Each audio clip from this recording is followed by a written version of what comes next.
ฟินปากขอเสนอสมูทตี้ปั่น3อย่างที่นอกจากจะเพิ่มพลังให้กับคุณแล้วยังเต็มไปด้วยสารอาหารอีกด้วยสมูทตี้ทั้ง3แก้วประกอบไปด้วยสตรอเบอรี่มัทฉะปั่นและอัญชันปั่นที่มาพร้อมกับตัวโรยหน้าผลไม้สดกราโนล่าและตัวโรยหน้าเพื่อสุขภาพชนิดอื่นๆสมูทตี้พวกนี้ถือว่าเหมาะเป็นอย่างยิ่งสำหรับมื้อเช้าหรือของทานเล่นของชาวมังสวิรัติเพราะทำได้ง่ายและรวดเร็วมาเริ่มกันเลยดีกว่า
มาสัมผัสความอร่อยของมูสมะม่วงด้วยการใช้เนื้อมะม่วงน้ำตาลโยเกิร์ตเจลาตินและครีมที่ใช้สำหรับขนมไทยดั้งเดิมอย่างข้าวเหนียวมูนเพื่อทำเค้กมูสมะม่วงแสนอร่อยวันนี้ฟินปากจะมาสอนวิธีทำมันเองถ้าพร้อมแล้วก็มาเริ่มกันดีกว่า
ฟินปากขอนำเสนอเค้กวุ้นใบเตยขนมหวานชื่อดังสัญชาติไทยที่ทำมาจากการใช้กะทิผสมกันกับน้ำใบเตยที่คั้นจากใบเตยสดๆเจ้าขนมนี้ถือว่าเป็นขนมที่เหมาะกับฤดูร้อนมากๆ นอกจากมันจะดูสวยงามแล้วยังทำได้ไม่ยากอีกด้วยเพราะวัตถุดิบที่คุณต้องมีก็คือน้ำตาลผงวุ้นเกลือน้ำกะทิน้ำใบเตยสดและฝอยทองใบเตยถ้าคุณพร้อมที่จะทำมันไปพร้อมๆไปกับเราแล้วก็มาเริ่มกันเลยดีกว่า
รายการฟินปากขอเสนอชีสเค้กน้ำผึ้งรสเข้มข้นหวานมันไร้เจลาติน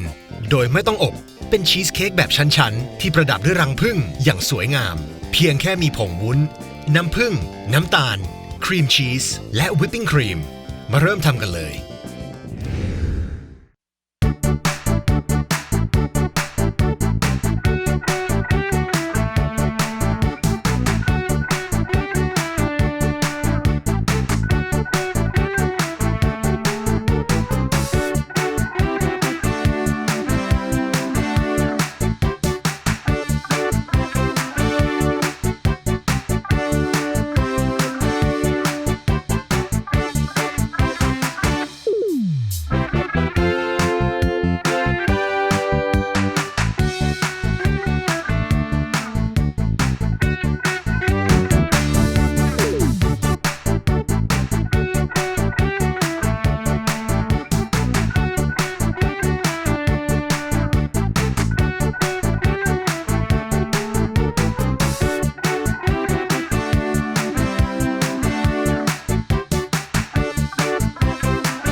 ดีมากๆอยู่หรือเปล่างั้นเยลลี่โมเสกก็คือคำตอบที่คุณกำลังตามหาเลยล่ะของว่างชิ้นนี้เกิดจากการนำเยลลี่หลากสีมาตัดเป็นก้อนสี่เหลี่ยมแล้วนำไปใส่แท้งเยลลี่ขนาดใหญ่รายการฟินปากจะสอนให้คุณทำสิ่งสวยงามนี้ทีละขั้นทีละขั้นเรามาเริ่มกันเลยดีกว่า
หากคุณได้ลิ้มลองเค้กเลมอนที่หอมหวานเพียงสักหนึ่งคำคุณก็จะรู้สึกสดชื่นขึ้นมาทันทีด้วยรสชาติของความเปรี้ยวอมหวานที่ถูกรังสรรค์มาจากสปันจ์เค้กรสมะน